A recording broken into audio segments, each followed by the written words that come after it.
Est-ce que c'est le bon moment pour acheter? Ça va monter ou ça va descendre? En fait, la question est mal posée. Bien sûr que c'est le bon moment pour acheter, mais pas n'importe comment. Regardez la courbe, regardez 2019. On en est là. C'est le bon moment pour acheter sur toute la période. Alors bien sûr, il y a des hauts et des bas. Et sur le moment, ça nous semble énorme. Regardez en 2019, avec le recul, ça a l'air presque plat. Mais sur le moment, c'était les montagnes russes. Et bien sûr, si on achète à un prix plus bas, on a plus de crypto dans le portefeuille. On voudrait bien choper ce fameux point bas, le Graal. Et relax, hein, c'est votre ego qui vous manipule. On ne sait pas en avance où est le point bas. On est toujours beaucoup plus intelligent après coup. Et en plus, ce fameux point bas, il est différent pour chaque crypto. Donc, il n'y a pas un jour J où il faudrait faire tous les achats. Et le pire, c'est que parmi les cryptos qui seront au sommet de la prochaine bulle, certaines n'existent pas encore. Donc, il faut garder du cash sous la main. Faut pas tout griller maintenant. Bon, alors, on fait quoi? Est-ce que la purge de 2022 va continuer en 2023? Réponse, oui. On va continuer à avoir des faillites en cascade. Ça fait mal, mais ça sera bénéfique. On a besoin de ce nettoyage. Ça nous rend antifragiles. Il y avait trop de magouilles, trop de risques, pas assez de transparence. Mais là, j'ai deux bonnes nouvelles.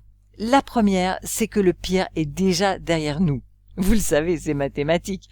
Quoi qu'il arrive, on est actuellement beaucoup plus proche du point bas que du point haut historique. Et la deuxième bonne nouvelle, c'est que les investisseurs sont déjà au courant de ces risques. On dit que c'est déjà pricé. Ça veut dire que le prix a déjà pris en compte ces risques pour ceux qu'on connaît. Bon, alors je répète, on fait quoi? Alors, pour les débutants, je recommande Bitcoin et Ethereum un petit peu chaque mois pendant, par exemple, une année. Pour mes apprenants, je recommande plutôt les 8 cryptos principales qui sont dans la vidéo 3D de la formation cryptoexpert.ch. Mais avec une petite partie du portefeuille, on voudrait bien acheter quelques petites pépites explosives qui vont faire entre x10 et x100. Et il y a pas mal de candidats. Il y a vraiment des bons projets qui sont à un prix hyper bas. Le danger, c'est que beaucoup d'entre eux ne survivront pas jusqu'à la prochaine bulle. Ils vont fermer, ils vont disparaître. Les investisseurs vont perdre leur capital. Je le sais, j'ai vécu toute la montée de 2017. J'ai vécu les 2 montées de 2021. Je commence maintenant mon 3e cycle. Je vois les projets qui ouvrent et qui ferment.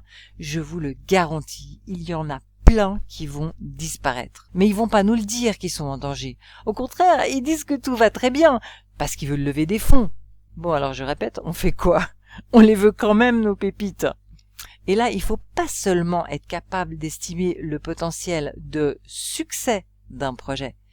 Il faut être capable d'estimer le potentiel de survie du projet. Et ça, j'ai envie de vous l'enseigner. Donc, dans ma prochaine vidéo, je vais vous montrer très concrètement, très simplement et avec des outils gratuits, comment vous pouvez estimer vous-même le potentiel de survie d'un projet crypto.